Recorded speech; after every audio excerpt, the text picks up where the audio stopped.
Hello बच्चों, आज हम लोग बायोटेक्नोलॉजी एंड इट्स एप्लीकेशन शुरू करेंगे।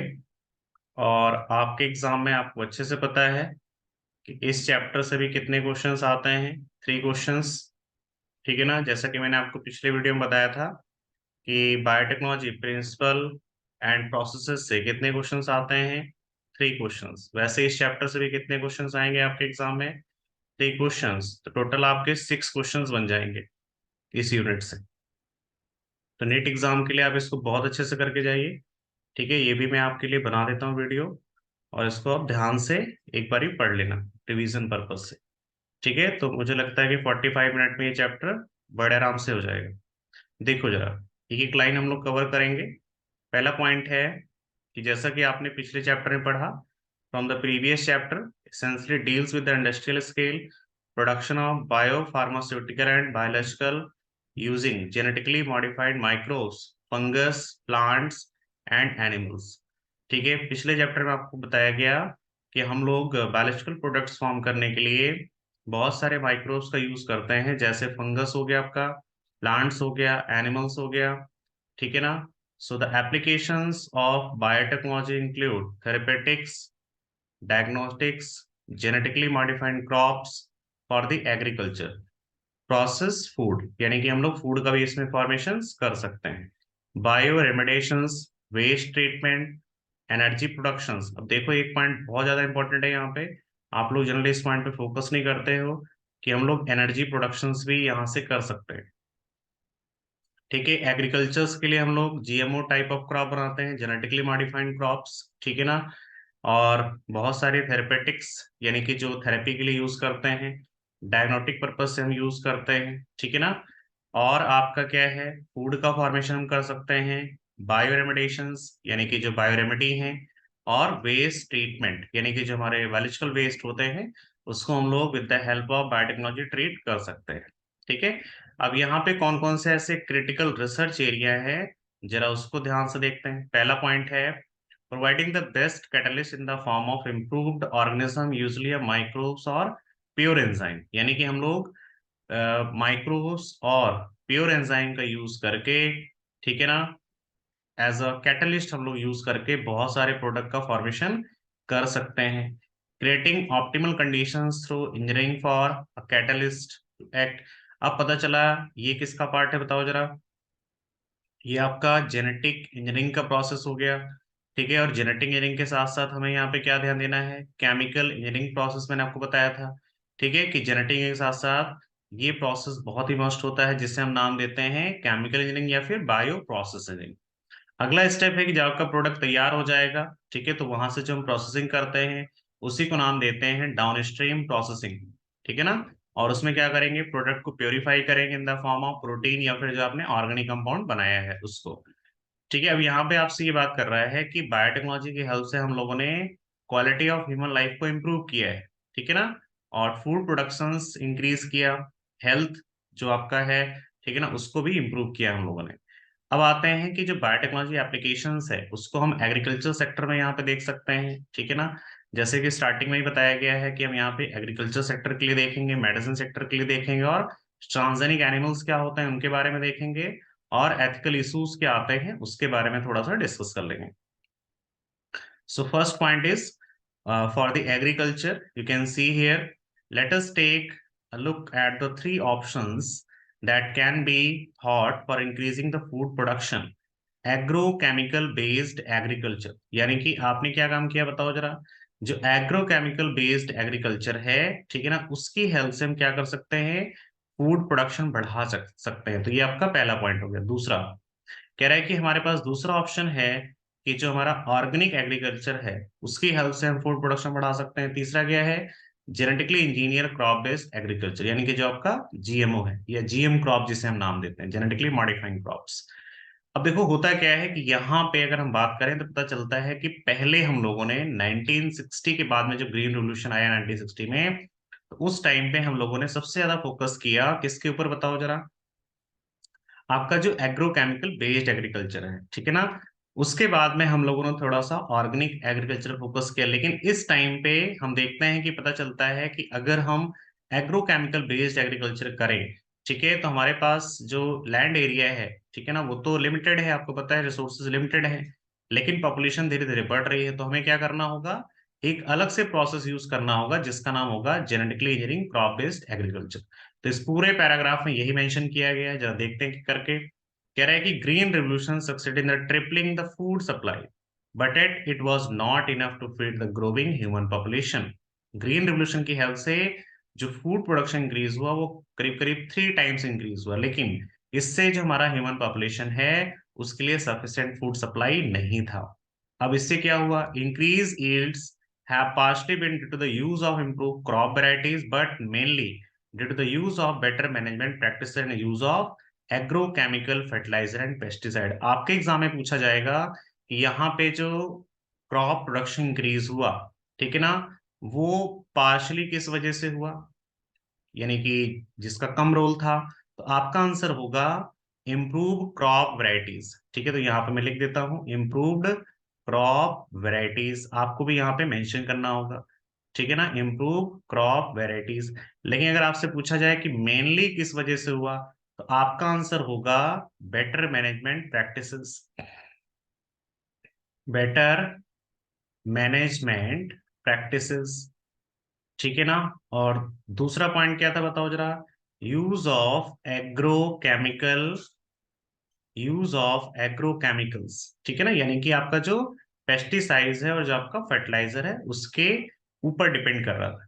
ठीक है, तो आपको आंसर देना है कि मेनली किस वजह से हुआ था और पार्शली किस वजह से हुआ था, ये दोनों पॉइंट आपको याद रखना है। So however the farmer in the developing world agrochemical are often too expensive, लेकिन अगर हम डेवलपिंग कंट्रीज की बात करें तो पता चलता है कि जो हमारा एग्रोकेमिकल बेस्ड एग्रीकल्चर है वो बहुत ही ज्यादा एक्सपेंसिव है, and further increases in the yield with the existing varieties are not possible using conventional breeding। तो हमारे पास जो वेराइटीज है, एग्जिस्टिंग वेराइटीज, हम उसमें बार बार कन्वेंशनल ब्रीडिंग नहीं कर सकते। तो क्या हमारे पास कोई दूसरा अल्टरनेटिव पाथवे है क्या? ठीक है, वही आपसे क्वेश्चन पूछा गया, is there any alternative path that our understanding of genetic can show so that farmer may obtain maximum yield from their fields? So is there a way to minimize the use of fertilizer and chemicals so that their harmful effect on the environment are reduced? So use of genetically modifying crop is a possible solution। आपसे कह रहा है कि इसका जो possible solution है वो क्या है बताइए। तो पॉसिबल सोल्यूशन क्या है बताइए जरा, यहाँ पे GMO crop, that is called genetically modified crop. अब देखो जरा, यहाँ पे इस पूरे पैराग्राफ में ये बताया गया है कि आपके जो जीएम क्रॉप होते हैं, ठीक है ना, उनके पास कौन कौन से फीचर्स होते हैं। ठीक है, so GM plant have been useful in the many ways genetic modification has. अगर आपने जेनेटिक मॉडिफिकेशन किया है तो आपको उसमें क्या क्या नजर आएगा, जैसे made crop more tolerant to abiotic stresses, cold drop salt and heat. अब पता चला कि वहां पे जो है टेम्परेचर बहुत कम है, ठीक है, या फिर वाटर की डेफिशिएंसी है, या फिर साल्ट कंसंट्रेशन ज्यादा या टेम्परेचर बहुत ज्यादा हो गया, तो उसके लिए भी जो आपके प्लांट है ना, उस एरिया में भी आपके प्लांट सर्वाइव कर जाए, आपको ऐसा कुछ फॉर्म करना होगा। Reduce reliance on the chemical pesticide, यानी कि केमिकल पेस्टिसाइड के ऊपर जो आपकी डिपेंडेंसी है उसको आपको क्या करना पड़ेगा, कम करना होगा, that is called reduce Reliance. ये काफी ज्यादा इंपॉर्टेंट है, ठीक है ना। फिर help reduce post harvest losses, यानी कि प्लांट को कट करने के बाद में जो आपको नुकसान हो रहा है, ठीक है ना, उसको भी हमें क्या करना होगा, कम करना होगा। So increase efficiency of mineral uses by plants, this prevent early exhaustion of fertility of soil. होता क्या है कि प्लांट, पता चला कि 10 मोल, ठीक है, मान लेते हैं कि पूरे 1 महीने में एब्जॉर्ब कर रहा है। अब पता चला कि 10 मोल तो एब्जॉर्ब कर लिया, लेकिन उसमें से केवल 5 मोल उसने यूज किया। तो आपने स्वयं से तो एब्जॉर्ब कर लिया 10 मोल, लेकिन आप 5 मोल ही यूज कर पा रहे हो, तो इससे क्या होगा, नुकसान हो जाएगा। तो हम लोगों ने कुछ ऐसे प्लांट फॉर्म किए जिसकी वजह से वो 10 मोल अगर एब्जॉर्ब कर रहा है तो पूरा 10 मोल यूज करे, या फिर अगर वो 5 मोल में ही काम चला सकता है तो 5 मोल ही एब्जॉर्ब करे, जिससे क्या होगा कि आपका 5 मोल सॉइल में बचा रहेगा, यानी कि सॉइल की जो फर्टिलिटी पावर है ना वो मेंटेन रहेगी एक लॉन्ग टाइम तक। So enhance nutritional value of food, example golden rice, example vitamin A enrich rice. यानी कि इसका मतलब क्या है बताओ जरा, कि आपने एक ऐसे फूड का फॉर्मेशन कर दिया जिसका नाम था गोल्डन राइस, ठीक है ना। और गोल्डन राइस में हम लोगों ने क्या काम किया, विटामिन ए बढ़ा दिया, यानी कि अगर मान लो किसी को विटामिन ए की डेफिशिएंसी है तो आपको अलग से उसको टैबलेट लिखने की जरूरत नहीं पड़ेगी, आप उसको बोलिए कि गोल्डन राइस खाए और विटामिन ए की डेफिशिएंसी अपने आप दूर हो जाएगी। ठीक है ना। तो ये काफी अच्छी चीजें थी यहाँ पे जो हम लोगों ने फॉर्म किया प्लांट्स के अंदर with the help of genetic modification. अब क्या कह रहा है कि जब हम प्लांट के ऊपर रिसर्च करते हैं तो उसे नाम देते हैं टेलर मेड प्लांट्स। ठीक है ना। देखो जरा, in addition to these uses genetically modified has been used to create tailor made plants to supply alternative resources to industries in the form of starch, fuel and pharmaceuticals. जो pharmaceutical companies होती हैं जो medicine बनाती हैं, या ऐसी factory जहाँ पे स्टार्च की ज्यादा जरूरत होती है, फ्यूल की जरूरत होती है, तो हम लोग ऐसे प्लांट भी फॉर्म कर सकते हैं जिनके अंदर वो केमिकल्स ज्यादा प्रेजेंट होते हैं। अब यहाँ पे एक बहुत अच्छा एग्जांपल दिया हुआ है बीटी कॉटन का। ठीक है ना। और आपके नीट एग्जाम में इससे क्वेश्चन जरूर आता है, हर साल एक क्वेश्चन बीटी कॉटन से आता है। बिना बीटी कॉटन के क्वेश्चंस फॉर्म नहीं होता है, आपका पेपर नहीं बनेगा। इस चीज को आप ध्यान रखिए। तो इस पैराग्राफ को आप अच्छे से करके जाएं ताकि ये क्वेश्चन आपका हो जाए और गलत ना हो। बहुत सिंपल क्वेश्चन बनता है। देखते हैं जरा क्या क्या इसमें हो सकता है। ठीक है। Some of the applications of biotechnology in agriculture that will study in detail are the production of pest resistant plants which could decrease the amount of pesticide used। अगर आपने पेस्ट रेजिस्टेंट प्लांट्स बनाया है तो उससे क्या होगा कि आपका जो पेस्टिसाइड आप यूज कर रहे हो ना वो कम हो जाएगा। So BT toxin is produce by a bacterium called bacillus thuringiensis, BT for short. अब जो बीटी टॉक्सिन्स है ये प्रोड्यूस करता है कौन, बताओ जरा, आपका बैक्टीरिया। लेकिन बैक्टीरिया यानी कि जो बैसिलस thuringiensis है उसके लिए हम शॉर्ट फॉर्म में बीटी यूज करते हैं। उस बैक्टीरिया के अंदर क्या होगा, ये जो आपका केमिकल है वो फॉर्म हो जाएगा। लेकिन आपके एग्जाम में क्वेश्चन आता है कि ये जो केमिकल फॉर्म हुआ है टॉक्सिन्स, इसकी वजह से बैक्टीरिया की डेथ क्यों नहीं होती। तो आपको बताना पड़ेगा कि बैक्टीरिया की डेथ इस वजह से नहीं होती बिकॉज ये प्रोटॉक्सिन्स है, यानी कि इनएक्टिव टॉक्सिन्स है, that is called protoxin also. ठीक है ना। और इसको एक्टिवेट होने के लिए एल्कलाइन मीडियम की जरूरत होती है। ये नीट में क्वेश्चन आ चुका है कि किस चीज की जरूरत होती है, किस मीडियम की जरूरत होती है, तो आप बताएंगे एल्कलाइन मीडियम की जरूरत होती है। So BT toxin gene has been clone from the bacteria and been express in the plant to provide resistant to insect without the need for insecticide, in effect created a biopesticide. So example are BT cotton, BT corn, rice, tomato, potato and soybean also। अब देखो जरा, यहाँ पे हम लोगों ने जैसे BT cotton बनाया सबसे पहले, फिर बीटी कॉर्न बनाया, राइस बनाया, बीटी टोमेटो बनाया, पोटैटो, सोयाबीन, बहुत सारी क्रॉप्स का फॉर्मेशन हो चुका है इस टाइम पे। BT cotton, some strains of Bacillus thuringiensis produce protein that kill certain insects such as Lepidopterans, that is tobacco birdworm, armyworm, coleopterans that is called beetles, and dipterans में क्या आएगा, flies और mosquito. अब देखो आपको याद करके जाना है कि इनके पास जो आपके बहुत सारे ऐसे ग्रुप्स हैं, ठीक है ना, इंसेक्ट्स के, उनमें कौन कौन से आते हैं, जैसे लेप्टोप्टेरेंस आ जाएगा, कोलियोप्टेरेंस आ जाएगा, ठीक है, डायप्टेरेंस आ जाएगा। अब आपके नीट एग्जाम में क्या आता है, उसमें पूछा था कि लेप्टोप्टेरेंस के एग्जाम्पल बताओ, तो आपका आंसर होगा टोबैको बर्डवर्म और आर्मीवर्म। कोलियोप्टेरेंस पूछा जाएगा तो उसका आंसर आप क्या देंगे, बीटल्स। डायप्टेरेंस पूछा जाएगा तो उसका आंसर आप क्या देंगे, फ्लाइज और mosquito.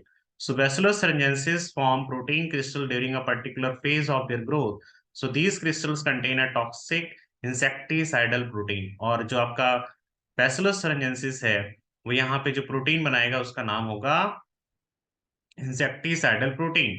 So why does this toxin not kill the bacillus. अब आपसे देखो ये क्वेश्चन पूछ रहा है कि जो टॉक्सिन बैक्टीरिया ने सेक्रेट किया उसकी वजह से, ठीक है ना, बैक्टीरिया की डेथ क्यों नहीं हो रही है। तो आपको पता होना चाहिए कि बैक्टीरिया के पास, ठीक है, ये जो टॉक्सिन है वो प्रोटॉक्सिन के फॉर्म में है, यानी कि इनएक्टिव टॉक्सिन के फॉर्म में है, और उसके बॉडी के अंदर एक्लाइन मीडियम तो है नहीं, तो वो एक्टिवेट कैसे होगा। ठीक है। लेकिन जब कोई इंसेक्ट इसको खाएगा, ठीक है ना, तो ये जो प्रोटॉक्सिन है जब उसके गट में जाएगा, इंटेस्टाइन में जाएगा, तो वहां पे ये एल्कलाइन मीडियम होने की वजह से एक्टिवेट हो जाएगा, और प्रोटॉक्सिन से किस में कन्वर्ट हो जाएगा, टॉक्सिन्स में। तो आप यहाँ पे लिख सकते हो protoxin converted into toxin in alkaline medium means pH greater than कैसा होना चाहिए, 7 होना चाहिए। तो आप यहाँ पे लिख सकते हो कैसा मीडियम होना चाहिए, एल्कलाइन मीडियम होना चाहिए। और ये मीडियम कहाँ पे मिल रहा है, गट ऑफ इंसेक्ट में मिल रहा है। ठीक है ना। ये पॉइंट बहुत ज्यादा इंपॉर्टेंट है और आपके एग्जाम में नीट में आ चुका है। ठीक है। देखो जरा अगला पॉइंट क्या है।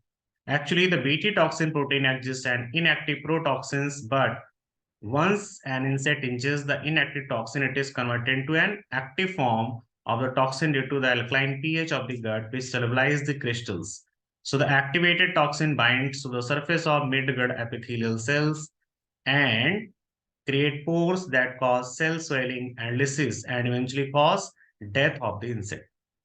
So specific beta toxin genes were isolated from Bacillus thuringiensis and incorporated into the several crop plants such as cotton. अब देखो हम लोगों ने क्या काम किया कि इसके जीन को निकाल करके, जो बीटी टॉक्सिन बैक्टीरिया है ना, उसके जीन को निकाल करके हमने प्लांट्स के अंदर इंसर्ट कर दिया। अब प्लांट्स ने क्या काम किया, प्रोटॉक्सिन फॉर्म करना शुरू कर दिया। So the choice of gene depending upon the crop and the targeted pest as most BT toxin are insect group specific. और बहुत सारे ऐसे प्रोटॉक्सिन्स हैं, बीटी टॉक्सिन्स हैं जो पर्टिकुलर इंसेक्ट को ही मारते हैं। जैसे यहाँ पे कुछ एग्जांपल दे रखे हैं। The toxin is coded by A gene cry first AC name CRY। देखो आपको हमेशा ध्यान रखना है कि कोई भी जीन अगर है तो उसको हमेशा हम शॉर्ट फॉर्म से लिखते हैं, ठीक है ना, ये CRY, ठीक है। अब एक चीज और ध्यान रखना है कि यहाँ पे जो हमने स्टार्ट किया इसको लिखना, उसको हमेशा स्मॉल लेटर से स्टार्ट करें। लेकिन अगर आप कोई प्रोटीन लिखना चाहते हो तो उसको कैपिटल लेटर से स्टार्ट करेंगे। जैसे मान लीजिए अगर कोई क्राई प्रोटीन होती तो प्रोटीन के लिए हम यहाँ पे लिखते कैपिटल C स्मॉल RY। ये चीज आपको ध्यान रखना है। अगला पॉइंट देखिए, there are number of them, for example the proteins encoded by the gene cry first AC and cry second AB control the cotton ball. ये आपको याद होना चाहिए कि यहाँ पे जो आपका क्राई फर्स्ट AC और क्राई सेकंड AB है, ये किसको कंट्रोल करेगा, बॉल वर्म को। और जो क्राई फर्स्ट एबी है ये कॉर्न बोरर को कंट्रोल करेगा। यहाँ पे ये भी एग्जांपल, ये जो डायग्राम है आपके एग्जाम में आ सकता है। आप ए वाला अगर डायग्राम देखो यहाँ पे, तो ये डिस्ट्रॉयड है यानी कि इसको बॉल वर्म ने खा लिया है, और ये हेल्दी है यानी कि इसमें कुछ भी नहीं हुआ है, ये मेच्योर कॉटन बॉल है। अब आते हैं अगले एग्जाम्पल पे। ठीक है, अगला एग्जाम्पल दे रखा है किसके लिए, पेस्ट रेजिस्टेंट प्लांट्स के लिए। इसमें आपको ध्यान रखना है कि यहाँ पे जो आपका कह सकते हो कि पैरासाइट है वो आपका निमेटोड है, यानी कि कोई भी इंसेक्ट नहीं है। निमेटोड का मतलब है आपका एस्की हेलमिंथीस से, ठीक है ना। Wide variety of plants and animals including human beings, a nematode Meloidogyne incognitae infect the root of tobacco plant and cause a great reduction in the yields. अब होता क्या है कि आपका जो टोबैको प्लांट है उसको जो निमेटोड्स हैं उनका यहाँ पे नाम दे रखा है मेलेडगाइनी इनकोग्नेट का। ये क्या करते हैं, रूट में इन्फेक्शन कॉज करते हैं जिसकी वजह से प्लांट की डेथ हो जाती है, यानी कि बहुत ही ज्यादा लॉस होता है फार्मर्स को। So a novel strategy was adopted to prevent this infestation, which was based on the process of RNA interference। ठीक है, यहाँ पे आपको अच्छे से पता है कि बॉडी के अंदर, ठीक है ना, एक RNA इंटरफेरेंस मैकेनिज्म होता है, और ये स्पेशली किसके अंदर होता है, यूकैरियोटिक ऑर्गेनिज्म के अंदर। ये भी आपको ध्यान रखना है as a method of cellular defence. और बॉडी इसको किस तरीके से यूज करती है, सेलुलर डिफेंस की तरीके से।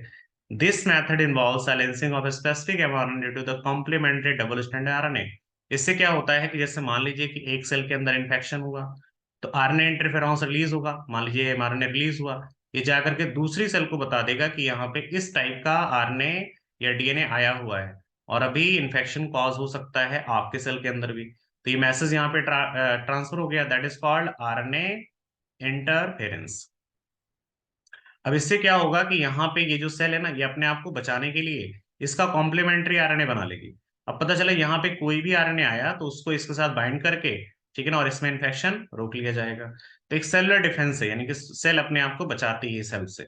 देखो जरा अगला पॉइंट क्या है, molecule that bind to and prevent translation of mRNA that is called silencing. यानी कि एक तरीके का आपका कॉम्प्लीमेंट्री आरएनए इस तरीके से, मान लीजिए जो वायरस है या जो आपका बैक्टीरिया है उसका आरएनए ये है, और हमने यहाँ पे दूसरा आरएनए फॉर्म कर लिया सेल के अंदर, ये वाला आरएनए, और ये आपस में हाइड्रोजन बॉन्डिंग से जुड़ गए, तो ये क्या बन गया, डबल स्टैंडर्ड आरएनए बन गया। ठीक है, ये हो गया आपका 5' to 3' और ये दूसरा हो गया 3' to 5'। ये आपको ध्यान रखना है, जिसकी वजह से आगे चल करके ट्रांसलेशन ब्लॉक हो जाएगा। The source of this complementary RNA could be from an infections by viruses having RNA genome or mobile genetic element that is called ट्रांसपोजोन। देखो ट्रांसपोजोन की सबसे पहले डिस्कवरी की थी बारबरा मैकलिंगटन ने, ठीक है ना, जिसके लिए उनको नोबेल प्राइज भी मिला था, 1950 के आसपास की बात है। ठीक है, तो इसमें इन्होंने एक टर्म दिया था जंपिंग जीन। क्या नाम दिया था बताओ जरा, जंपिंग जीन। आप इसको यहाँ पे लिख सकते हो, ट्रांसपोजोन is also called jumping gene. ठीक है, किसके अंदर किया था, आपका मेज प्लांट के अंदर। ये भी आपको ध्यान रखना, सबसे पहले जो डिस्कवरी की गई थी, और किसने किया था, बारबरा मैकक्लिंगटन ने। ठीक है, इस चीज को ध्यान रखना है, that replicate by an RNA intermediate. अच्छा, ये ट्रांसपोजोन होते क्या है इसके बारे में थोड़ा सा बता देते हैं आपको।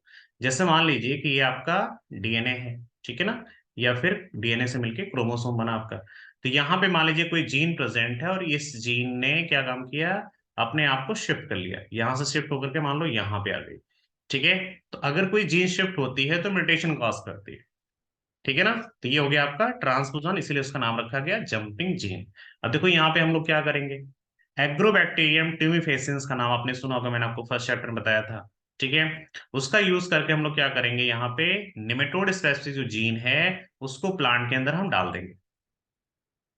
अब ये क्या काम करेगा, the introduction of DNA versus that produce both sense and antisense RNA in the host cell.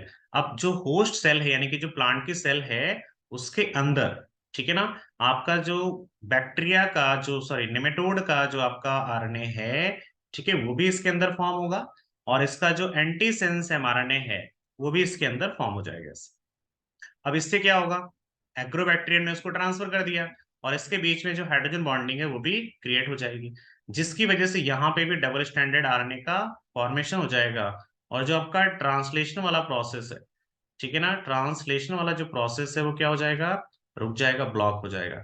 तो इसको भी हम क्या बोलेंगे, एमआरएनए साइलेंसिंग। ये भी आपका क्या है, एमआरएनए साइलेंसिंग है। तो एमआरएनए साइलेंसिंग को हम लोग यहाँ पे यूज कर सकते हैं। आगे देखो जरा, these two RNA being complementary to each other formed a double-stranded RNA that initiated RNA interference and thus silence the mRNA specific mRNA. अगला पॉइंट कह रहा है कि the consequences was that the parasite could not survive in a transgenic host expressing specific interfering RNA। अब पता चला कि उसने अपना आरएनए तो ट्रांसफर किया जो है नेमेटोड ने, लेकिन अब क्या होगा, उसका एंटीसेंस वहां पे पड़ा हुआ है यानी कि जो कॉम्प्लीमेंट्री है उसके साथ मिक्स होकर के डबल स्टैंड आरएनए फॉर्म कर लेगा, यानी कि अब उसके अंदर प्रोटीन फॉर्म नहीं हो पाएगी, जिसकी वजह से नेमेटोड की डेथ हो जाएगी। अब अगर निमेटोड की डेथ हो रही है तो आपका प्लांट सेफ हो जाएगा। So the transgenic plants therefore got itself protected from the parasite, और इस वजह से आपका जो प्लांट है वो बच जाएगा पैरासाइट से। यहाँ पे आप देख सकते हो कुछ डायग्राम मेंशन है, जैसे यहाँ पे नोड्स आपको दिख रहे होंगे, ये आपका हेल्दी प्लांट है, ठीक है ना। तो आपको इसमें बताया गया है कि जो प्लांट्स है उसमें हम यहाँ पे इन्फेक्शन देख पा रहे हैं। बी वाले में क्या है बताओ जरा, जो आपने ट्रांसजेनिक प्लांट्स का फॉर्मेशन किया, ठीक है, after develop infection of nematode but protected through novel mechanism, और ये प्लांट आपका, ये प्लांट की जो रूट है वो सेफ हो गई। अगला पॉइंट कह रहा है कि अगर हम मेडिसिन में बायोटेक्नोलॉजी का यूज करें, ठीक है ना, उसका अगर हम एप्लीकेशन देखें तो कौन कौन से एप्लीकेशंस हैं, तो आपसे बोल रहा है कि अभी इस टाइम पे हमारे पास पूरे वर्ल्ड वाइड अगर हम बात करें तो 30 रिकॉम्बिनेंट थेरेपेटिक्स ड्रग्स हैं, जिसमें से अभी हम इंडिया में केवल 12 टाइप्स ऑफ ड्रग्स का यूज कर पा रहे हैं, यानी कि जो मार्केट में अवेलेबल है आपके यूज के लिए। एक पॉइंट आपको ये ध्यान रखना है कि यहाँ पे जो हम रिकॉम्बिनेंट थेरेपेटिक्स का फॉर्मेशन करते हैं, यानी कि जो रिकॉम्बिनेंट टाइप ऑफ ड्रग्स होती हैं उसका हमारी बॉडी पे कोई भी साइड इफेक्ट नहीं होता है, यानी कि जो इम्यूनोलॉजिकल रिस्पॉन्स है वो यहाँ पे फॉर्म नहीं होगा। ये पॉइंट ध्यान रखना है, नहीं तो पता चला कि आपने यहाँ पे डू नॉट लिखा हुआ, पता चला आप उसको आंसर टिक करके आएंगे कि नहीं होता है। ठीक है, तो इस पॉइंट का आप ध्यान रखें। अगला पॉइंट, सबसे पहले हम लोगों ने इंसुलिन का फॉर्मेशन किया, ठीक है ना, जिसका नाम रखा गया ह्यूमलिन।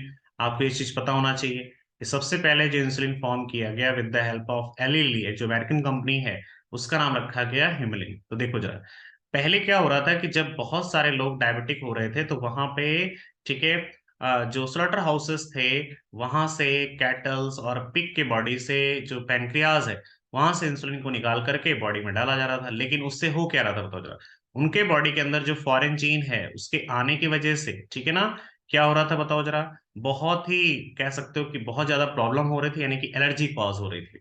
ठीक है, तो पता चला कि उसके साथ साथ हमको इम्यूनोसप्रेसिव मेडिसिन भी देनी पड़ती थी। तो उसका एक अल्टरनेटिव सोर्स निकाला गया, अल्टरनेटिव मेथड निकाला गया, ठीक है ना, with the help of biotechnology. हम लोगों ने क्या काम किया कि बैक्टीरिया की हेल्प से, ठीक है, आपके पैंक्रियास से जो आपका बीटा आइसोलेट्स ऑफ लैंगरहैंस है, ठीक है ना, वहां से उस सेल से निकाल करके हम लोगों ने डीएनए को आइसोलेट कर लिया जो इंसुलिन फॉर्म करता है, और उसको हम लोगों ने बैक्टीरिया के अंदर इंट्रोड्यूस करके, जैसे मान लीजिए दो बैक्टीरिया हैं ए और बी, दोनों के अंदर हम लोगों ने ए और बी चेन फॉर्म करने के लिए, ठीक है ना, इंट्रोड्यूस करने के बाद में उसका कल्चर कर लिया, दोनों जो है पॉलीपेप्टाइड चेन को वहां से बाहर निकाल लिया, और डाई सल्फाइड लिंकेज से जोड़ने के बाद में हम लोगों ने एक मैच्योर इंसुलिन का फॉर्मेशन कर लिया। तो वही पॉइंट यहाँ पे मेंशन है कि अगर हम प्री मेच्योर इंसुलिन की बात करें तो पता चलता है कि वहां पे 3 टाइप्स ऑफ चेन है, ए बी और सी। लेकिन उसके बाद में अगर हम देखते हैं जो मेच्योर फॉर्म ऑफ इंसुलिन है, तो वहां पे हमारे पास सी पेप्टाइड नहीं होता है। देखो जरा, in mammals including human, insulin synthesize a prohormone like a proenzyme, so the prohormone also need to be processed before it becomes a fully mature and functional hormone, so which contain an extra stage called the C peptide. अब इसी C peptide को आपको remove करना है अगर आप क्या बनाना चाहते हो, mature insulin. So this C peptide is not present in the mature insulin and is removed during the maturation into the insulin. So the main challenge for the production of insulin using recombinant DNA technique was getting insulin assembled into a mature form. So in 1983, Eli Lilly, an American company, prepared two DNA sequences corresponding to A and B. अब देखो इन्होंने क्या काम किया। पहला point तो ये पूछा जाएगा कि किस ईयर में फॉर्म किया गया और किस कंपनी ने फॉर्म किया, और कंपनी कहां से बिलोंग कर रही है, अमेरिका से। सो ए और बी चैन का फॉर्मेशन किया गया, ठीक है ना, ह्यूमन इंसुलिन का, and introduce them in the plasmid of E coli to produce insulin chain. अब देखो यहाँ पे ई कोलाई बैक्टीरिया का भी यूज किया है, ये भी आपके नेट में पूछा जाएगा। So chain A and B were produce separately, ये भी ध्यान रखना होगा कि दो अलग अलग बैक्टीरिया को हमने लिया, जैसे मान लीजिए एक आपका ई कोलाई हो गया और दूसरा भी ई कोलाई हो गया, लेकिन ये कल्चरल मीडियम अलग अलग है। जैसे एक मीडियम ये हो गया और दूसरा मीडियम आपका सेपरेटली ये हो गया। यहाँ पे दोनों बैक्टीरिया को हमने क्या काम किया, ग्रो करा लिया, और इसमें इंसुलिन का फॉर्मेशन हो। सो आगे देखो जरा क्या है। इसके बाद में आपको क्या करना होगा, डाइसल्फाइड लिंकेज का इसमें फॉर्मेशन करना होगा, ठीक है, और ह्यूमन इंसुलिन आपका फॉर्म हो जाएगा। अगला पॉइंट है जीन थेरेपी। जीन थेरेपी से भी इस बार नीट में क्वेश्चन आया था 2022 में, और दोबारा आपके एग्जाम में नीट से, इसमें नीट में इस टॉपिक से क्वेश्चन जरूर आएगा। देखो जरा क्या है। कह रहा है कि if a person is born with hereditary disease, अगर किसी इंडिविजुअल को कोई जेनेटिक डिसऑर्डर है, can a corrective therapy be taken for such a disease, क्या उसमें कोई हम करेक्टिव थेरेपी दे सकते हैं? यस, अभी पॉसिबल है। So gene therapy is an attempt to do this. Gene therapy is a collection of method that allow correction of a gene defect that has been diagnosed in a child embryo। लेकिन आपको ये confirm होना चाहिए कि वो कोई adult नहीं होना चाहिए, वो चाइल्ड कंडीशन में हो या एम्ब्रियो कंडीशन में हो। अगर एम्ब्रियो में है तो ज्यादा अच्छा है, ठीक है ना, वहां पे हम उसको जल्दी सही कर सकते हैं। So here gene are inserted into a person cells and tissue to treat a disease. और यहाँ पे जो उसकी सेल्स हैं, जो उसके टिश्यूज हैं, उसके अंदर हम उस जीन को हम क्या करेंगे, करेक्ट करेंगे, जो करेक्टेड जीन है उसको इंट्रोड्यूस कर देंगे। So correction of a genetic defect involve delivery of normal gene into the individual or embryo take over the function of and compensate for the non-functional gene। पता चला जो gene थी वो पहले काम नहीं कर रही थी, आपने जो फंक्शन जीन था उसको इंट्रोड्यूस कर दिया, जिसकी वजह से क्या हो गया, वो जो इंडिविजुअल है वो ठीक हो जाएगा, ठीक है। So the first clinical gene therapy was given in the 1990 to a 4 years old girl with adenosine deaminase deficiency. ये एक कह सकते हो कि इम्यूनोलॉजिकल डिसऑर्डर है, यानी कि इम्यून से रिलेटेड डिसऑर्डर है, जिसमें एडीए की डेफिशिएंसी हो जाती है तो उसका इम्यून सिस्टम वीक हो जाता है। तो सबसे पहले जो जीन थेरेपी दी गई वो 1990 में दी गई, और किसमें दिया गया बताओ जरा, 4 years old गर्ल्स में। So this enzyme is crucial for the immune system to function. ये भी आपके एग्जाम में क्वेश्चन पूछा जा सकता है कि ये किसके लिए रिस्पॉन्सिबल है। So the disorder is called due to the deletion of the gene for adenosine deaminase. और ये जो डिसऑर्डर है उसमें क्या हो गया कि आपकी जो जीन है वो डिलीट हो गई, जो एडेनोसिन डीएमनीज एंजाइम का फॉर्मेशन कर रही थी। So in some children ADA deficiency can be cured by bone marrow transplantation. लेकिन ये सब परमानेंट क्योर नहीं है। पता चला आपने बोन मैरो को ट्रांसप्लांट कर दिया, आपने एंजाइम रिप्लेसमेंट थेरेपी दे दिया उसको, ठीक है ना। तो ये सारे के सारे जो है, या फिर जो लिम्फोसाइट है, ठीक है, उसको आपने क्या किया, बार बार बताओ जरा, उस पेशेंट को दिया बाहर से कल्चर करा करके। तो ये सारा का सारा परमानेंट क्योर नहीं है। सो आगे देखो जरा क्या है। कह रहे कि other it can be treated by enzyme replacement therapy in which functional ADA is given to the patient by injection. यानी कि हम उसको बाहर से क्या दे रहे हैं, इंजेक्शन के फॉर्म में, इंजेक्शन के थ्रू, ठीक है, जो आपका फंक्शनल एडीए है उसको प्रोवाइड कर रहे हैं। But the problem with both of these approaches that they are not completely curative. लेकिन दोनों से वो कंप्लीटली सही नहीं हो सकता, यानी कि 1-2 हफ्ते, 15 दिन, 1 महीने सही रहेगा, उसके बाद में फिर आप बोल सकते हो कि उसका इम्यून सिस्टम वीक हो जाएगा। As a first step toward gene therapy, a lymphocyte from the blood of the patient are give grown in a culture outside the body. पता चला आपने बाहर क्या किया, lymphocyte को ग्रो करा लिया और फिर ले जाकर के उसकी बॉडी में आपने रिड्यूस करा दिया। So functional ADA that is called cDNA using a retroviral vector. Retroviral vector आपको पता है वायरसेस की बात कर रहा है, is then introduce into these lymphocytes which are subsequently returned to the patient. So however, as these cells are not immortal, आपको पता है कि ये सेल्स ज्यादा टाइम तक सरवाइव नहीं करती, 1 हफ्ते बाद इनकी डेथ हो जाती है. The patient require periodic infusion of such genetically injured lymphocytes. और पेशेंट को बार बार हमें क्या देना होगा, बताओ जरा. ये आपका जो जेनेटिकली इंजर्ड लिम्फोसाइट्स है इसको ट्रांसफर करना पड़ेगा. और the gene aspect from bone marrow cell producing ADA is introduced into the cells at the early embryonic stage, it could be permanent cure. लेकिन अगर हम इसी चीज को early embryonic conditions में कर दें तो एक परमानेंट क्योर हो जाएगा. ठीक है, तो ये क्वेश्चन आपके एग्जाम में आ सकता है कि परमानेंट क्योर कैसे करेंगे. तो आपको ध्यान रखना है early embryonic conditions में. ठीक है ना, चलते हैं फिर आगे बढ़ते हैं. अब देखो मॉलिक्यूलर डायग्नोसिस क्या है. तो पूरे मॉलिक्यूलर डायग्नोसिस को हम लोग 2 पार्ट्स में डिवाइड कर सकते हैं. एक हमारा होता है कन्वेंशनल डायग्नोसिस और एक होता है हमारा अर्ली डायग्नोसिस. तो जो हमारा कन्वेंशनल डायग्नोसिस उसमें हम सीरम एनालिसिस करते हैं, यूरिन एनालिसिस करते हैं. ठीक है, लेकिन जो हमारा अर्ली डिटेक्शन है उसमें हम क्या करते हैं बताओ जरा. उसमें हम पीसीआर, एलाइसा, ठीक है ना, ये दोनों चीजें हम करते हैं. अब पीसीआर क्या है, पॉलीमरेज चेन रिएक्शन. एलाइसा क्या है, एंजाइम लिंक्ड इम्यून सॉर्बेंट एस्से. आपको पता होना चाहिए इसका फुल फॉर्म. ठीक है, पीसीआर का भी फुल फॉर्म आपको पता होना चाहिए. ये क्वेश्चन आ चुका है आपके एग्जाम में. तो जो पीसीआर है और जो एलाइसा है इसको हम कब करते हैं, अर्ली डायग्नोसिस में. अब देखो कन्वेंशनल डायग्नोसिस समझिए. कन्वेंशनल डायग्नोसिस तभी हो सकता है जब आपकी बॉडी में बैक्टीरिया और वायरस का लोड बहुत ज्यादा हो, यानी कि जब आपको सिम्टम्स आ चुके हैं, तभी हम कन्वेंशनल डायग्नोसिस कर सकते हैं. लेकिन जो अर्ली डायग्नोसिस है उसको हम कब कर सकते हैं बताओ जरा. अर्ली डायग्नोसिस जैसे मान लीजिए आज ही आपको इन्फेक्शन हुआ है, आप तुरंत जाकर के अपना पीसीआर कराइए. आपकी बॉडी में डिटेक्ट किया जा सकता है कि कौन सा वायरस है, कौन सा बैक्टीरिया जिसने आपको इन्फेक्शन कॉज की है. जैसे आपने कोविड के टाइम पे आरटीपीसीआर का नाम सुना होगा. ठीक है ना, आरटीपीसीआर का मतलब है रिवर्स ट्रांसक्रिप्शन. ठीक है ना, reverse transcription polymerase chain reaction. So presence of pathogen, that is bacteria, virus, is normally suspected only when the pathogen has produced a disease symptom. यानी कि बैक्टीरिया और वायरस को हम तभी पता लगा सकते हैं आपकी बॉडी में with the help of conventional method जब आपकी बॉडी में सिम्टम्स आ चुके हैं. By this time the concentration of pathogen already very है इन द बॉडी. और जब सिम्टम आ चुके हैं तो आपकी बॉडी में कंसंट्रेशन बहुत ज्यादा होगा. और very low concentration of bacteria और viruses at a time when the symptoms of the disease are not at visible. लेकिन जब आपके बॉडी में बैक्टीरिया गया है, जब आपके बॉडी में वायरस गया है अभी, तो उस टाइम पे सिम्टम्स आपको नहीं आ रहे हैं. ठीक है ना, यानी कि अभी वायरस और बैक्टीरिया का लोड बहुत कम है, कंसंट्रेशन बहुत कम है.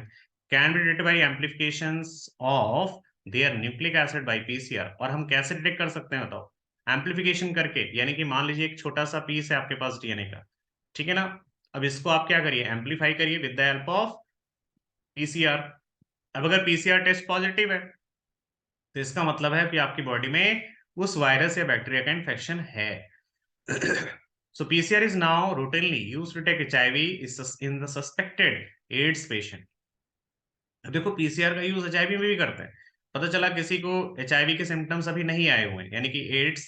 एड्स में क्या होता है, एक्वायर्ड इम्यूनो डेफिशिएंसी सिंड्रोम. जब उसके बॉडी में सिम्टम आ चुके हैं तो हम एड्स बोलते हैं.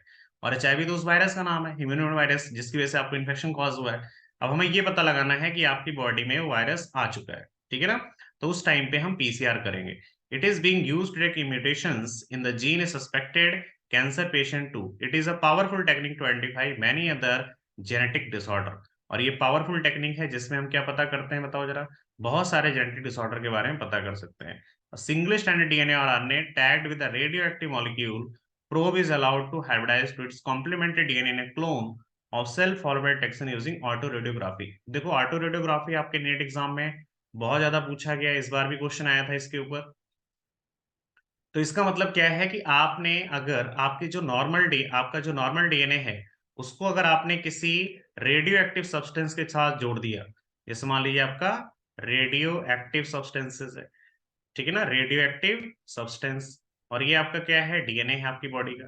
तो इन दोनों स्ट्रक्चर को मिला के हम क्या नाम देंगे, प्रोब नाम देंगे. अब ये तो नॉर्मल डीएनए है, इसमें कोई म्यूटेशन नहीं हुआ है. लेकिन जैसे मान लीजिए कि जब आप बायोप्सी कराते हो, आपके जहाँ पे ट्यूमर कॉज हुआ, जहाँ पे कैंसर कॉज होने की पॉसिबिलिटीज है, वहां से हम उस सेल को निकालते हैं. अब मान लीजिए कि एक ऐसी सेल है जिसमें आपको सस्पेक्टेड है कि हाँ इसमें कैंसर हो सकता है, ये वाली सेल, ये वाला डीएनए. अब इस डीएनए को हम क्या करेंगे, जो फोटोग्राफिक प्लेट पे रखेंगे और इस डीएनए को इसके ऊपर रखेंगे. तो अगर इस डीएनए में म्यूटेशन है सुनना ध्यान से, अगर इसमें म्यूटेशन प्रेजेंट है तो जो हमारा ऑटोरेडियोग्राफी है उसमें जो फोटोग्राफिक फिल्म है उसका फॉर्मेशन नहीं होगा। बस इतना आपको ध्यान रखना है। The clone having the mutated gene will hence not appear on the photographic film, ये नीट में इस बार आया था। Because the probe will not have complementarity with the mutated gene, यानी कि जो आपका नॉर्मल डीएनए है वो इस म्यूटेड डीएनए के साथ में कॉम्प्लीमेंट्री नहीं बना पा रहा है, जिसकी वजह से फोटोग्राफिक फिल्म का फॉर्मेशन नहीं होगा। जैसे आपने देखा होगा जब आप एक्सरे कराते हो तो जहां पे बोन ब्रेक होती है, ठीक है, वहां पे व्हाइट स्पॉटेड नहीं आता है, ठीक है, वहां बिल्कुल ब्लैक आता है। लेकिन जहां पे आपकी बोन प्रेजेंट होती है वहां पे आपको व्हाइट स्पॉट नजर आते हैं। सेम ऐसे यहाँ पे। So ELISA is based on the principle of antigen antibody interaction, भी पूछा गया है कि एलाइसा किस चीज पे बेस्ड है, तो आपको बताना पड़ेगा एंटीजन एंटीबॉडी इंटरेक्शन। और आपको पता है कि एंटीजन कहाँ पे है, आपकी आरबीसी सेल्स के ऊपर, ठीक है ना, और एंटीबॉडी आपके प्लाज्मा में। So infection by pathogen can be treated by the presence of antigen protein glycoprotein, जो प्रोटीन है और जो ग्लाइकोप्रोटीन है वही क्या है बताओ, जो एंटीजन है, और by detecting the antibodies synthesised against the pathogen. अब आते हैं ट्रांसजेनिक एनिमल्स के ऊपर। देखो ट्रांसजेनिक एनिमल का फॉर्मेशन क्यों किया गया, क्योंकि हम चाहते थे कि जो हम यहाँ पे रिसर्च करें, जो भी हम टेस्ट करें, या जो भी हम ड्रग्स बनाएं, जो भी हम आपका बायोटेक्नोलॉजिकल प्रोडक्ट बनाएं, that is called recombinant therapeutics drugs, ठीक है ना, या रिकॉम्बिनेंट प्रोडक्ट या रिकॉम्बिनेंट प्रोटीन, तो उनका हम जब टेस्ट करें, ठीक है ना, तो एक पॉजिटिव टेस्ट आए, यानी कि अच्छे से अगर कम कंसंट्रेशन भी है उस प्रोडक्ट का तब भी वो रिजल्ट दे दे कोई भी एनिमल, तो उसके अंदर हम लोगों ने कुछ जेनेटिक चेंजेस किए, ठीक है ना। ये देखो यहाँ पे लिखा हुआ है foreign gene are known as transgenic animals, यानी कि जो आपका डीएनए है उसको हमने मैनिपुलेट करके उस एनिमल्स के अंदर डाल दिया। सो इस टाइम पे हमारे पास करीब करीब 95% जो हमारे पास ट्रांसजेनिक एनिमल है उसमें से माइस है 95%। ये भी क्वेश्चन आपके एग्जाम में पूछा गया, लेकिन ये भी पूछा गया है कि ट्रांसजेनिक माइस के अलावा और कौन है, तो आपको ध्यान रखना रैबिट है, पिग्स है, शीप है, काउज एंड फिशेस वगैरह भी, ठीक है। सो अब यहाँ पे किस रीजन से बनाया गया जरा देखते हैं। पहला रीजन ये है नॉर्मल फिजियोलॉजिकल एंड डेवलपमेंट देखने के लिए कि जो फिजियोलॉजिकल एक्टिविटीज हैं, ठीक है, जो डेवलपमेंट है वो अच्छे से हो पा रहा है कि नहीं हो पा रहा है। दूसरा है आपका स्टडी ऑफ डिजीज, ठीक है, डिजीज के बारे में पता करने के लिए, जैसे many transgenic animal design to increase our understanding of how gene contribute to the development of disease. So these are specifically made to serve as a model for the humans disease, so that investigations of new treatment for the disease is made possible। क्या कोई नया treatment possible है क्या, ये सारी चीजें check करने के लिए, या उसके सिम्टम कौन कौन से हैं, ये सब चेक करने के लिए हम लोगों ने ट्रांसजेनिक एनिमल का फॉर्मेशन किया। So today transgenic models exist for many human diseases such as cancer है, सिस्टिक फाइब्रोसिस है, रिमोटॉइड आर्थराइटिस है, और क्या है, एल्जाइमर। इन सारे डिजीज को चेक करने के लिए हम लोगों ने काम किया। अब है बायोलॉजिकल प्रोडक्ट्स, बहुत ही इंपॉर्टेंट है, आपके एग्जाम में इसके ऊपर क्वेश्चंस आ चुके हैं नीट में, ठीक है। एक एक करके इसको देखते हैं। Medicine required to treat certain human disease can contain biological product, जैसे but such products are often expensive to make. Transgenic animals that produce useful biological product can be created by the introduction of the portion of DNA or gene which code for a particular product, such as human protein that is called alpha-1 antitrypsin, so used to treat emphysema। अब देखो जो alpha 1 antitrypsin है ना, ये emphysema को treat कर सकता है, यानी कि जो आपके लंग्स में जो डिसऑर्डर होते हैं ना एम्फिसीमा वाला, ठीक है, आपका रेस्पिरेटरी सरफेस कम हो जाता है, उसमें हम ट्रीट कर सकते हैं। Similar attempts are being made for treatment of phenylketonuria, आपको फिनाइलकीटोनुरिया के बारे में पता है। सिस्टिक फाइब्रोसिस, ये भी लंग से रिलेटेड डिसऑर्डर है। इन 1997 द फर्स्ट ट्रांसजेनिक काउ, 1997 में एक ऐसी काउ का फॉर्मेशन किया गया जिसका नाम था रोजी, that is called transgenic cow. Produce human protein enriched milk, यानी कि जो हम लोग की बॉडी के अंदर प्रोटीन होता है वो उसके अंदर जीन डाली गई और उसने मिल्क का फॉर्मेशन किया जिसमें ह्यूमन प्रोटीन प्रेजेंट था। कितना, 2.4 ग्राम पर litre. And the milk contain the human alpha lactalbumin, और इस मिल्क के अंदर क्या था, अल्फा लैक्टोल्ब्यूमिन। और इसका काम क्या हुआ बताओ जरा, इसका यूज क्या किया हम लोगों ने। And was nutritionally a more balance product for human babies and then natural cow milk, यानी कि जो आप नेचुरल काउ मिल्क का मिल्क जो है देते हो बेबीज को, उससे कहीं ज्यादा ये आप कह सकते हो कि बैलेंस डाइट। सो वैक्सीन सेफ्टी, जैसे मान लीजिए आप वैक्सीन बनाते हो with the help of biotechnology, तो उसका भी टेस्ट आप किसके ऊपर कर सकते हो, ट्रांसजेनिक एनिमल्स के ऊपर। जैसे transgenic mice are being developed for use in the testing the safety of vaccine before they are used on humans. So transgenic mice are being used to test the safety of the polio vaccines. Polio vaccine जो हम लोगों ने form किया उसकी testing यहाँ पे कर सकते हैं. If successful and found to be reliable they could replace the use of monkey to test. अब पता चला कि माइस में अच्छे तरीके से काम कर रहा है, कोई बहुत बड़ा साइड इफेक्ट नहीं आया, तो हम लोगों ने मंकी के ऊपर टेस्ट किया. ठीक है ना. अब उसके बाद में हम लोगों ने क्या काम किया बताओ जरा. मंकी के बाद में फिर हम लोगों ने ह्यूमन के ऊपर टेस्ट किया, या बाकी के बहुत सारे ऐसे मैमल्स हैं जिनके ऊपर हम टेस्ट करते हैं, देन फिर किसके ऊपर आ जाते हैं, ह्यूमन के ऊपर आ जाते हैं. सो केमिकल सेफ्टी टेस्टिंग, पता चला आपने कोई केमिकल फॉर्म किया, कोई टॉक्सिन्स फॉर्म किया, कोई ड्रग्स फॉर्म किया, उसकी यहाँ पे टेस्टिंग कर सकते हैं. This is known as a toxicity safety testing. The procedure is that same as that use for testing toxicity of the drugs. So transgenic animals are made to carry genes which make them more sensitive to the toxic substance. पता चला कि अगर मान लीजिए आप खाते हो 500 milligram कोई मेडिसिन, लेकिन अगर आप माइस को खिला देते हो, ठीक है, 5 मिलीग्राम ही, तो वो उतना ज्यादा जो सेंसिटिविटी है ना, इतनी ज्यादा सेंसिटिविटी होती है ट्रांसजेनिक एनिमल्स की कि 5 मिलीग्राम पे ही वो डोज आपको दिखा देगा. वो जो सिम्टम्स आते हैं ना साइड इफेक्ट वाले, वो 5 मिलीग्राम पे ही उसके अंदर नजर आने लगेगा. दैट नॉन ट्रांसजेनिक एनिमल्स, या फिर कोई जो नॉन ट्रांसजेनिक एनिमल है, अगर उसके बीच में हम कंपैरिजन करें तो पता चलता है कि जो ट्रांसजेनिक एनिमल्स होते हैं ना, उनके अंदर इतनी ज्यादा सेंसिटिविटी है कि आपको लो डोज पे ही पता चल जाएगा. So they are then exposed to the toxic substances and the effect study. So toxicity testing in such animals will allow us to obtain result in the less time. दूसरा point क्या मिला हमें यहाँ पे कि कम टाइम में ही आपको, ठीक है, ज्यादा उसमें जो साइड इफेक्ट है या बाकी जो चीजें हैं, ठीक है, जो टेस्टिंग आप कर रहे हो, ठीक है, उसके सिम्टम्स आपको उसमें नजर आ सकते हैं. अगला पॉइंट ये है एथिकल इश्यूज. जरा इसको देखते हैं. जब आप कोई नया काम करते हो, ठीक है, जैसे मान लीजिए कि आपने कोई वैक्सीन बनाना है, आपने कोई मेडिसिन बनाना है ह्यूमन वेलफेयर के लिए, तो उसमें बहुत सारे चैलेंजेस भी आते हैं, ठीक है ना, कई सारे लोग उसका अपोज भी करते हैं. तो उसमें क्या है, दैट इज, उसी को हम बोलते हैं एथिकल इश्यूज. ठीक है, ये बहुत सारे जो चैलेंजेस हम फेस करते हैं उसी को एथिकल इश्यूज नाम देते हैं. अब यहाँ पे एक कमेटी का फॉर्मेशन किया गया जिसका नाम था genetic engineering approval committee. Indian government ने फॉर्म किया. इसका काम क्या था बताओ जरा. कि जो हमारे जेनेटिकली मॉडिफाइंग क्रॉप्स हैं या जेनेटिक मॉडिफाइड ऑर्गेनिज्म हैं जो पब्लिक सर्विसेज के लिए हम फॉर्म कर रहे हैं, ठीक है ना, उसमें क्या करना होगा बताओ जरा. जो उसके सेफ्टी है, ठीक है ना, उसके ऊपर ध्यान रखना होगा कि क्या ये ह्यूमन वेलफेयर के लिए ही बन रहा है. ऐसा तो नहीं हमने कोई ऐसा प्रोडक्ट बना दिया है, ठीक है ना, जो एज बायोलॉजिकल वीपन्स काम करने लगे, लोगों को नुकसान पहुंचा दे, ठीक है ना. तो उस पर हमें थोड़ा सा ध्यान देना होगा. उसके लिए कमेटी बनाई गई जिसका नाम रखा गया जेनेटिक इंजीनियरिंग अप्रूवल कमेटी. आपके नीट एग्जाम में इसका फुल फॉर्म पूछा जाएगा. ठीक है, तो ये चीज थोड़ा आप ध्यान रखना. अगला पॉइंट क्या है. The medication uses of living organism for public services as food, medicine resources, for example, has also created problem with the patient granted for the same. अगला पॉइंट देखो जरा. इसमें कह रहा है कि अगर हम इंडिया की बात करें तो इंडिया में अकेले 2 lakh varieties of rice present है. ठीक है, जिसमें से हमारा एक बासमती बहुत ही ज्यादा फेमस है, यूनिक है, क्योंकि उसमें उसका जो एरोमा है, उसका जो फ्लेवर है, यानी कि जो टेस्ट है, उसकी जो महक है, बहुत अच्छी है. लेकिन उसमें से जो 27 डॉक्यूमेंट्री वैरायटी है बासमती की, वो इंडिया में अकेले ग्रो की जाती है. पूरे वर्ल्ड में सबसे ज्यादा जो आपकी राइस की वैरायटी है वो इंडिया में ही है.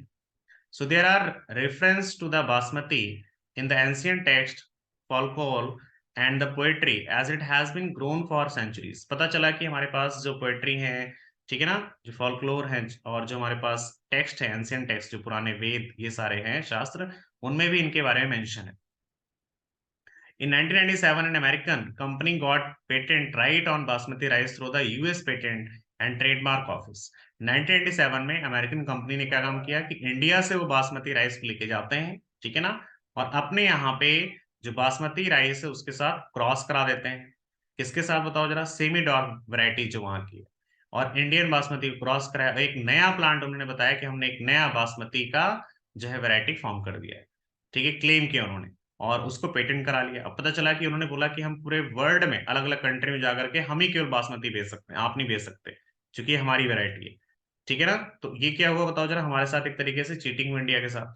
So the patent extended to functional equivalent implying the other people selling basmati rice could be restricted by the patent. अब जिसने पेटेंट कराया उसने रोक दिया कि नहीं आप बासमती नहीं बेच सकते. So several attempts have also been made to patent uses, product and process based on Indian traditional herbal medicine, example turmeric neem. पता चला कि बहुत सारी कंट्री इंडिया में आती हैं, जनरली यूएस, ठीक है ना, और वो आकर के बोलते नहीं हमको आप टर्मरिक भी दे दीजिए, हमको आप नीम दे दीजिए, हमको आप बबूल दे दीजिए, ठीक है। पता चला कि वो भी ले जाकर के वहां पे क्रॉस कराते और नया एक वैरायटी फॉर्म करते और बोलते कि ये तो हमने फॉर्म किया है, ठीक है, नहीं तो हमारे यहाँ की वैरायटी है, आप इसको नहीं बेच सकते कहीं पे भी, या फिर इसके इसकी इसका जो केमिकल है उसको आप नहीं निकाल सकते, ठीक है ना। बहुत सारे प्रॉब्लम्स आते हैं। If we are not vigilant and we do not immediately counter these patent applications, other countries individuals may encash on our rich legacy and we may not be able to do anything about it। अगर हम उस time पे इस पे ध्यान ना देते तो जैसे हमारा बासमती गया है, ऐसे ही हमारा टर्मरिक, नीम, बबूल, बाकी जो हमारे जो रिसोर्सेज हैं, ठीक है ना, उसको वो इनकैश करा लेते, यानी कि फायदा वो उठाते। अब बायोप्रेसी का मतलब क्या होता है? बायोप्रेसी का मतलब ये होता है कि अगर आप बिना बताए किसी कंट्री में जाते हो और वहां के बायोरिसोर्सेज को अगर आप यूज कर लेते हो, ठीक है ना, यानी कि उसका कोई टैक्स आप पे नहीं कर रहे हो, उसका आप कोई जो है अमाउंट आप डिपॉजिट नहीं कर रहे हो, उस कंट्री को आप इन्फॉर्म भी नहीं कर रहे हो, ठीक है ना, तो उसी को हम क्या बोलते हैं? बायोप्रेसी बोलते हैं। So biopiracy is the term use to refer to the use of bioresources by multinational companies and other organization without proper authorization from the countries and people concern without compensatory payment।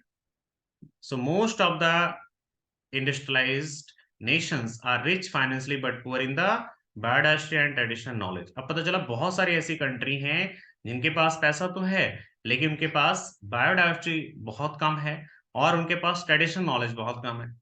लेकिन कुछ ऐसी country जिनके पास पैसा भी है, यानी कि financial कोई इशू नहीं है, ठीक है ना, और उनके पास बायोडाइवर्सिटी भी है और ट्रेडिशनल नॉलेज भी है।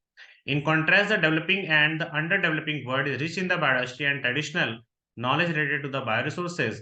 So, traditional knowledge related to the bioresources can be exploited to develop modern applications, can also be used to save time, effort, and expenditure during their commercialization। लेकिन अगर हम मॉडर्न टेक्नोलॉजी का use करके, ठीक है, अगर हम ट्रेडिशनल नॉलेज को थोड़ा सा उसके साथ मिक्स कर दें अपने बायोरिसोर्सेज के साथ में, तो पता चलता है कि हमारा टाइम भी बचेगा, ठीक है, और हम उसको कॉमर्शलाइज भी कर पाएंगे।